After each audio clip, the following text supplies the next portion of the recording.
morning mga besties! Today is our day 3 here in Seoul, South Korea. And today mag-explore tayo around Seoul. So pupunta natin yung mga magagandang spots for autumn viewing. Kaya isasama ko kayo as usual sa aming gala for today. Syempre for this vlog guys is dedicated sa autumn foliage and sa mga autumn vibes and trees and all.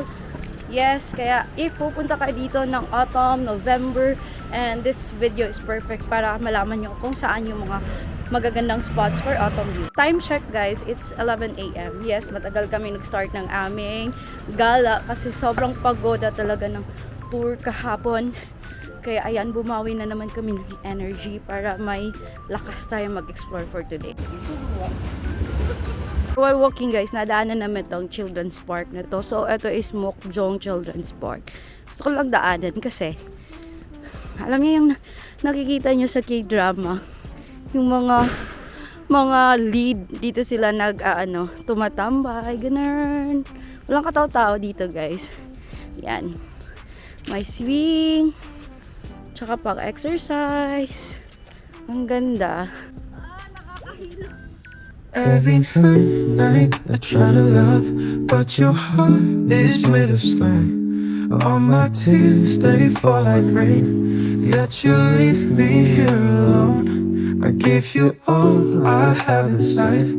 You pretend it's all pretend. Your empty eyes, they break me down. Will this torment never end? Yun guys, nag-enjoy kami doon sa Mokjong Children's Park. Malit lang siya ng park kasi yung area na yun residential. So walang ganong tao and so happy na nadaanan talaga namin yun while on our way to the bus stop. So to be honest guys nung first and second na punta namin dito sa Korea, medyo nahihirapan kami mag-bus, kaya mostly subway kami. Pero nung last namin punta dito, last April, springtime, ayun, na-try namin mag-bus and it turns out na maganda pala sumakay ng bus. Kasi hindi siya nakaka-haggard and mas may enjoy mo pa yung view. So eto guys, for this trip, ituturo ko sa inyo kung paano nga ba sumakay ng bus dito sa Seoul. So first is, syempre, i-locate nyo muna yung destination nyo sa Naver Map. Yes, Naver Map yung, for me, accurate and mas madaling map, navigational app dito sa Korea. So locate nyo muna yung place na pupuntahan nyo. So after doon is makikita nyo na at ituturo sa Naver Map kung saang bus stop malapit sa inyo. Mostly guys, nakaganyan yung bus stop nila. Makikita mo may parang waiting shed siya. Kita nyo yung ganyang picture na bus. So dito ka mag-aantay ng bus. Tsaka dyan dadaan yung bus guys. So pag dumaan na yung bus and maraming tao, syempre pipila ka muna, hindi ka makikipag-unahan. Yes, mag-aantay ka muna sa bus and then pipila ka bago ka makasakay ng bus. Malalaman nyo din guys kung anong oras or ilang minutes na lang darating yung bus. Diyan nyo siya titingnan guys. Kung di nyo naman naintindihan yung sulat guys, pwede nyo naman gamitin yung Papago, which is an app for translation dito sa Korea.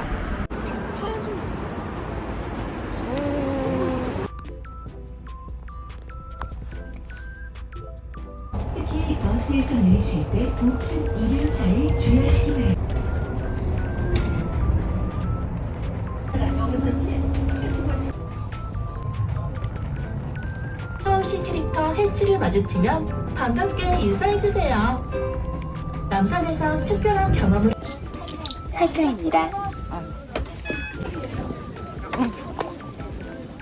So we arrived here guys sa may Namsan Park and alam niyo ba, isa sa pinakamagandang spots na puntahan during autumn or spring ay etong Namsan Park. So sobrang dami ng tao ngayon kasi it's Saturday weekend, so sobrang dami ng mga turista and mga locals na namamasyal dito sa Namsan Park. So lalakarin natin sa taas going to Seoul Tower. Let's go guys! Yung sinasabi ko sa inyo guys, napakaganda ng view. So guys, if you want na makatipid sa pagpunta dito sa Seoul Tower, you can ride the bus. yes, may bus going talaga here sa baba ng Seoul Tower. It's cheaper guys compared sa sasakay kayo ng cable car. But if you're first time here and you want to experience most of it, talagang bonggang travel dito sa Seoul, you can ride the Namsan cable car, which you can book sa Klook. Na-try na namin siya last time, kaya today, nag-bus na kami going here. Napiyaan!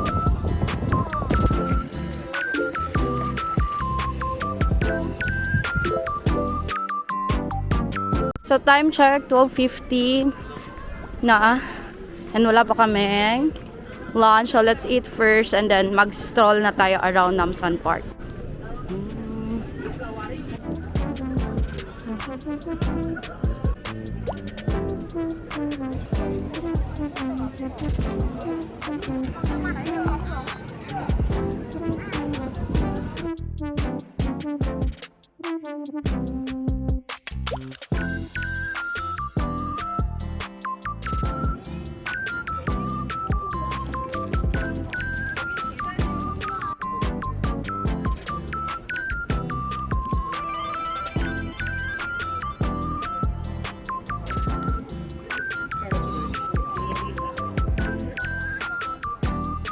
So, bumaba na kami guys. Di na kami umakyat sa may tower. Kasi nakapunta na kami ng first time namin here sa South Korea. So, nagpicture lang talaga kami doon banda. And now we will be going to our next stop, which is malapit lang din dito. And pwedeng yung isali sa inyong itinerary. We are here sa bus na guys because we will be going to Namsanggol Hanok Village. Malapit lang siya dito sa Namsan Park. So, kayang-kaya siyang puntahan. And pwede na kayo mag-bus kasi may direct bus going to Namsanggol Hanok Village, which is this bus, 01B. Dito pala yung sakayan ng bus stop ng cable car guys. Tsaka may walking path din dito. Yan yung sakay ng Namsan cable car. So guys, andito na tayo sa may Chungmuro Station, exit 2. And from here ay lalakarin na lang natin going to Namsanggol Hanok Village. Alam niyo, this station guys, malapit na lang to siya sa Myeongdong and also sa Dongdaemun. Kaya napaka-accessible din ito. Alam niyo, napaka-underrated ng Hanok Village na to. Kasi hindi siya ganon na pinupuntahan talaga compared to Bukchon Hanok Village. But this one guys is a really good spot na dapat nyong mapuntahan talaga if you're coming to South Korea. So this is our second time to go here at Namsanggol Hanok Village. Babalikan lang natin to see kung anong meron dito during autumn. Summer kasi kami pumunta dito guys. So tara, let's go!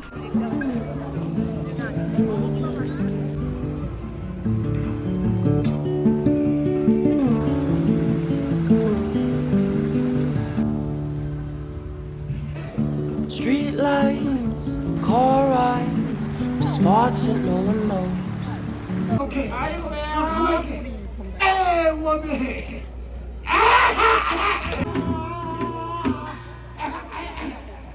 Yeah.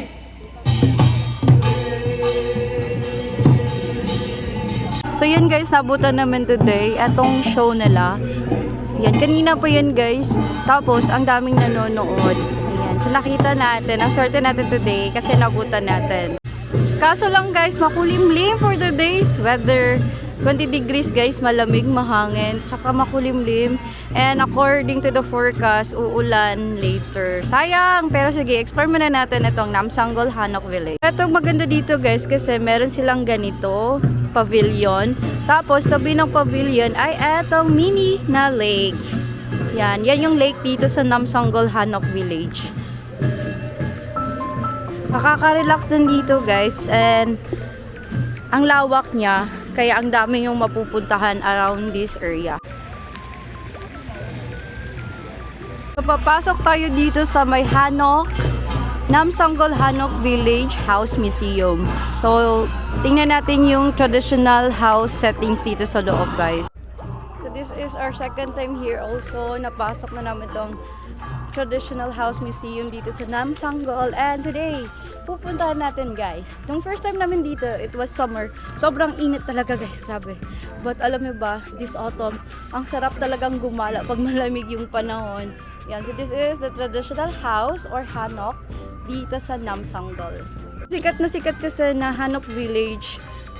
Mostly kilala ng lahat ang Bukchon Hanok Village, pero I will recommend this spot, etong Namsanggol Hanok Village guys, kasi makakapasok kayo sa traditional house, tapos malalapitan nyo talaga, and ang daming mga information dito, and mga gamit na makikita nyo talaga, yung mga gamit na ginagamit ng sinauna, makikita nyo dito sa Namsanggol Hanok Village. Aside sa mga traditional house, meron din sila ditong mga activities gaya niyan. Pwede kayong mag-games niyan.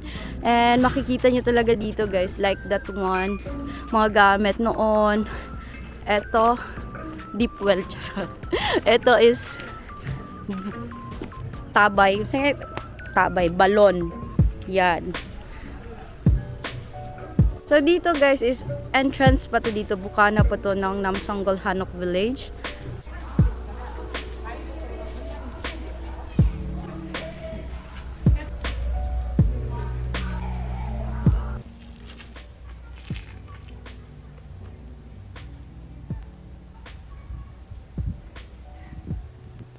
Hinasabi ko sa inyo guys, this is one of the houses here sa Namsanggol na ay nakalagay na do not enter. So hanggang dito lang tayo sa labas. Pero kahit nasa labas guys, grabe, kitang-kita mo yung buong view ng house or ng hanok here sa Namsanggol. Pwede kang magpa-picture dyan guys, basta wag lang kayong pumasok sa loob. And from here, makikita nyo na naman kung ano yung mga furniture sa loob, gaya ng cabinet, and yan, mga ilaw. Yan, ang ganda guys. So, punta niyo talaga dito. Side sa house, ay nakikita din natin dito. I think, ano to nila? Ano kaya to? Yan, nasa labas lang siya. Tapos may mga jars around the house. Ganito kaganda yung labas guys, especially this autumn. Ang ganda. Kanina pa ako nagpa-picture dito and hindi mabigyan ng justice ng video at ng picture kung gaano kaganda dito. So this is just a part of Namsanggol Hanok Village. Hindi lang ito guys. So tatry natin puntahan pa yung ibang houses. So by the way, meron din palang mga hanbok rentals outside Namsanggol Hanok Village. So pwede kayong magsuot dito ng hanbok. Ayan. For the next house na pupuntahan natin ay etong Min Family's house. Ito pala yung women's quarters ng Min's family house. So pasukin natin guys. Yes, pwedeng pumasok as long as sa labas lang ng house. Ang ganda, may design. So this is the Min's family house. Ganda. Sa loob, merong artwork. So, yung artwork ni Ji Yun Yang. Tapos from outside, makikita nyo din yung mga gamit inside, guys. Oh. Yan, zoom ko na lang para makita nyo din. Alam nyo ba, from this view, makikita nyo na ang Namsan Tower. Dito is another house na naman. Pwede nyo pasukin. And eto siya. Ang ganda.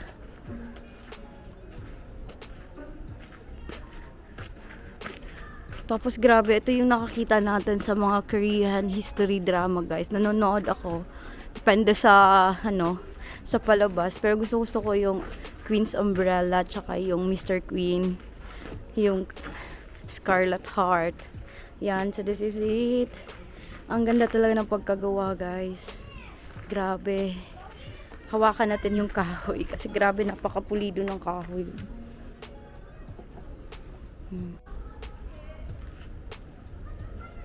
Ito talaga kayo na Hanok Village pumunta. Sobrang ganda talaga. Ito is pathway lang to guys. Going to another house. Which is, tingnan nyo, napaka-detailed. So from here, yan, yung mga gamit nila guys. Oh. Yung futon nila, cabinet, tapos dito din Yan. Ikutin natin guys. Ang ganda! Grabe. Solid, ang ganda guys. Ah! Lumalakas na yung ulan.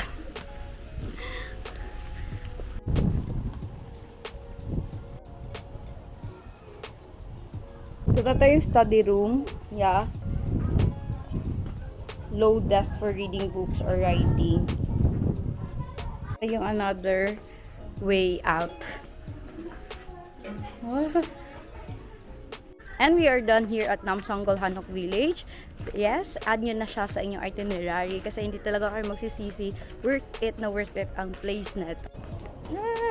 Less crowded, no admission fee, and mai-immerse mo talaga yung self mo dito sa Namsanggol Hanok Village. Aside from that guys, sobrang lawak ng Namsanggol Hanok Village. Papakita ko na lang yung ibang map kasi may ibang spots pa around the area which you can include sa inyong pagbisita dito.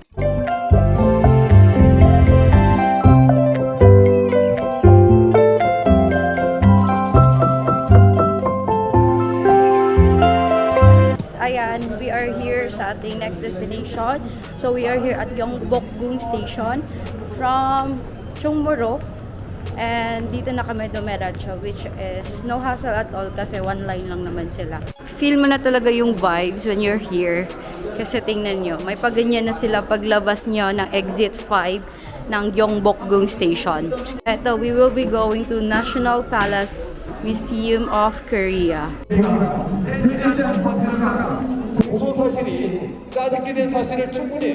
So, andito na tayo sa National Palace Museum of Korea. So, today, ay explore natin ang area na to. Since maulan sa labas, mahirap mag-outdoor. So, ngayon ay indoor tayo, magmi-museum tayo. And alam niyo ba today guys, free admission siya. And yung oras niya or schedule niya is from 10 a.m. to 5:30 p.m. So, una nyo talagang mapapansin guys is eto, pagpasok nyo. So, yan pala yung Royal Vehicle of Empress Sunjok. Achievements of the Joseon Dynasty.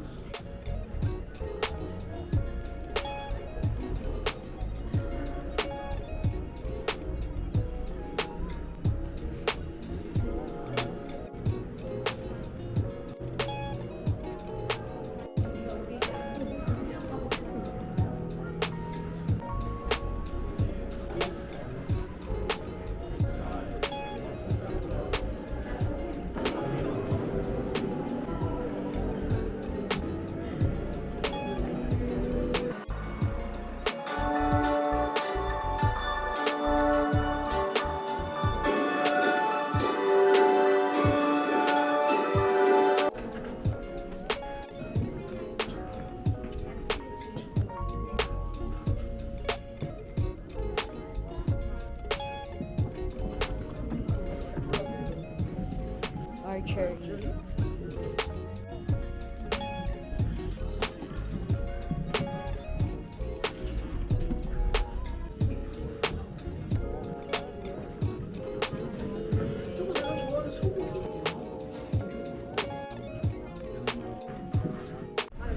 Still raining outside, and from National Palace Museum, we are walking towards our next stop for tonight, which is ang Tonggin Market. Saktong-sakto yung time kasi doon kami magdi-dinner sa market na yon. And tara, let's go!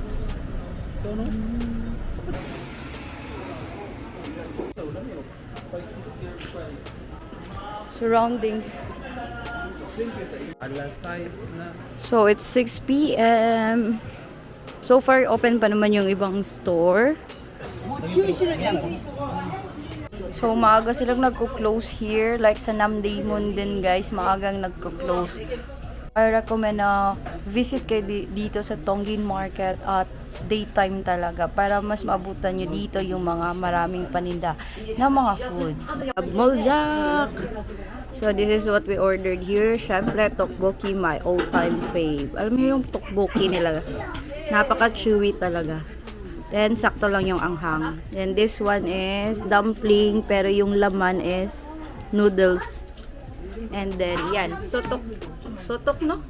Hindi ko alam. Tukboki kasi ito, tapos sausage. Ayan. And then, oden. Mga snacks na to guys. Maraming mga snack house na ganito yung binibenta. Tukboki. Yan.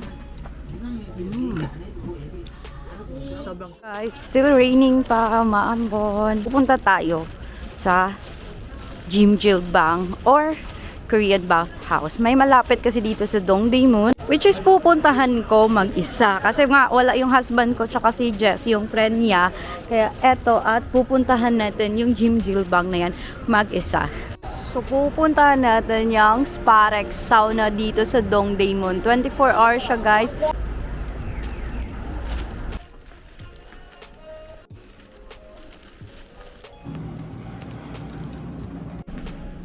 So, medyo nakakatakot tingnan guys. But yes, we are here sa my basement 3. Kasi dito yung Sparex Korean sauna. Ah, okay. So, papunta na pala ito ng parking lot. Ayan. Sundan na natin yung araw guys. Nakakatakot. Ayan. Dito na. Traditional spa. Sauna. Uyu, doon tayo galing guys ha. Tapos may araw naman sila going here. Ano ako dumaan kanina, meron pa palang ibang way. Dito sana ako na elevator dumaan, di ba? So ayan. And eto na agad yung makikita nyo.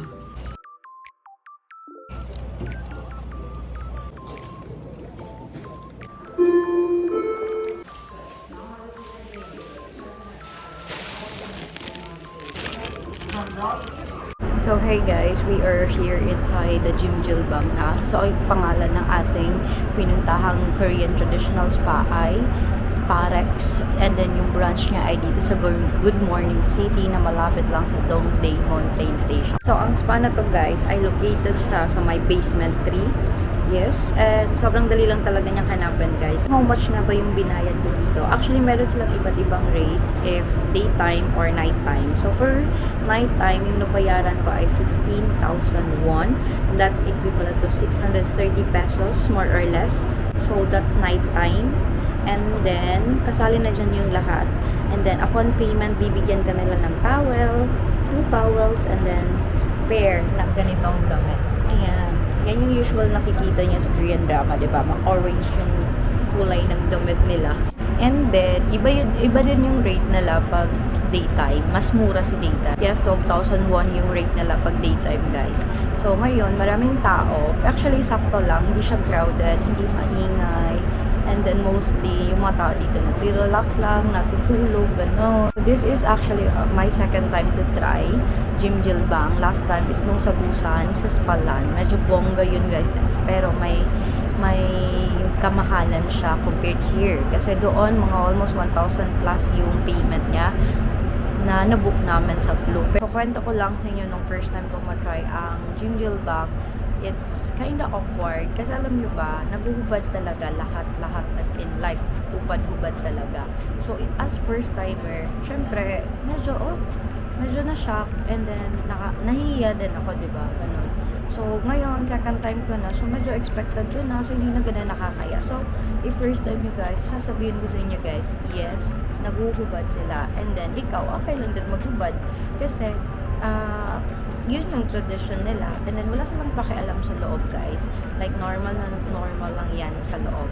So, ipapakita ko sa inyo, guys, kung ano yung itsura ng buong facility para ma-idea din kayo. And yung sa sauna din, kung ano yung itsura niya. Para at least, na pagpunta nyo dito, if ever you like, ay alam nyo na yung mga gagawin.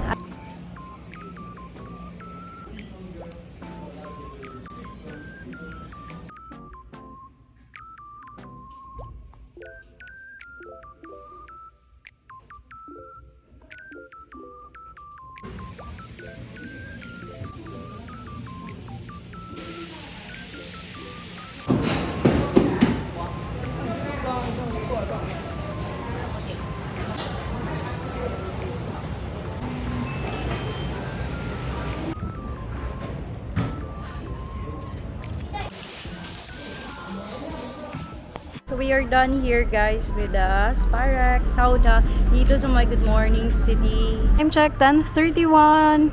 Ayan, dito kayo guys ha, sa may sauna, Spark Sauna. And wala nang ambon. Pero napaka-bibo pa ng street dito sa Seoul, South Korea, Dongdaemun area. By the way, yan na yung Dongdaemun Design Plaza. Yan, napakaganda niya guys paggabi. Ito ko talaga sa place na to guys, mostly locals. Yan, but to think na malapit lang siya sa Myeongdong. Yan, ang bango.